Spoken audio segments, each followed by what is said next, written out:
Olá, meu nome é Miguel, sou aluno do Colégio Interativo Londrina, sou orientado pelo Leandro, e hoje vou falar um pouco sobre um projeto que se chama Another Brick on the Wall, Problemática da Educação Tradicional. E se eu te contasse que você é só mais um tijolo nessa parede? Bom, é basicamente isso que a produção audiovisual Another Brick on the Wall fala sobre. Nela, a gente pode observar um personagem fictício da banda, que se chama Pink, e nele sofre vários tipos de retaliação, físicas, verbais, psicológicas. Outra característica que pode ser vista no clipe é a homogeneização, que aparece metaforicamente como se fosse uma esteira, que transforma todos os alunos como se fossem todos iguais, todos seres desfigurados. Não são mais pessoas, mas sim uma massa. Depois, eles caem numa espécie de moedor de carne, que os transforma em vários tijolinhos de uma imensa parede.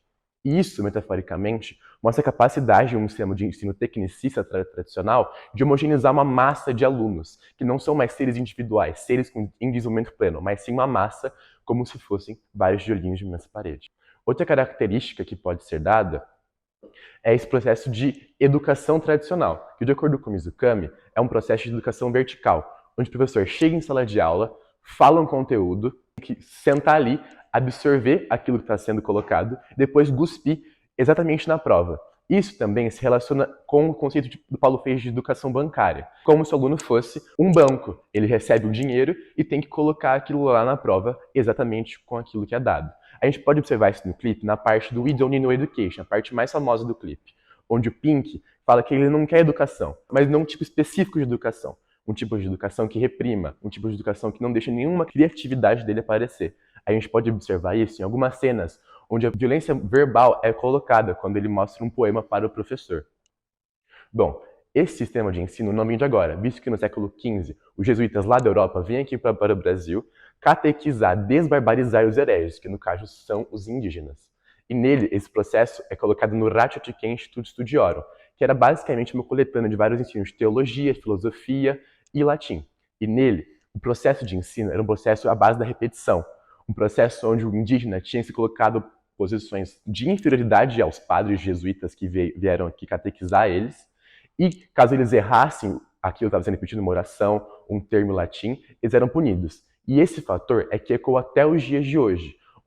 Afinal, o Brasil ele é uma ferida aberta de um processo de educação violento que vem da Europa. E, a partir disso, a gente pode fazer uma linha histórica de teóricos não tradicionais que trazem essa abordagem um pouco mais desconstruída. A gente tem, por exemplo, no século XVI, o João Amos Comênio, que traz essa educação universal. Depois de uma depressão antropológica muito grande da Idade Média, ele traz uma educação que é referência até os dias de hoje. A gente, agora pulando para o século XVIII, a gente tem o Jean-Jacques Rousseau, um dos mais conhecidos. A gente tem nele esse empirismo pedagógico, que a gente pode observar a obra Emílio, do Rousseau, que é basicamente um romance sobre educação. Nele, o aluno passa de apenas um mero recebedor de conhecimento e vira o autor principal daquela construção de conhecimento. Bom, agora pulando para o século XXI ou XX, a gente tem o Paulo Freire, que é um teórico brasileiro muito conhecido do Nordeste, que traz essa ideia de uma educação onde a parte externa pode influenciar o interior da sala de aula. Esse processo é um processo que vai a favor da BNCC, que é a Base Nacional Comum Curricular, a fim de tornar o aluno um ser com criticidade e autonomia intelectual, assim por meio de uma educação que seja significativa, ligando exatamente com o processo de um norte-americano chamado David Asbel, que chama educação significativa. Nele, a curiosidade do aluno e o aluno colocado como principal em sala de aula é o que faz ele aprender um conteúdo e não decorar. Bom, depois de tudo isso que eu falei, a gente surge duas problemáticas. A escola brasileira atual realmente promove o desenvolvimento de alunos críticos e intelectualmente desenvolvidos? E como eles percebem isso? Para responder essas duas perguntas, foi colocado um objetivo. Esse objetivo seria não responder, mas sim refletir sobre. E para responder, ou refletir, igual eu falei anteriormente, foi colocado alguns objetivos específicos. E para conseguir refletir sobre eles, a gente fez um Forms, aplicado para mais de 100 alunos do nono ao ensino superior.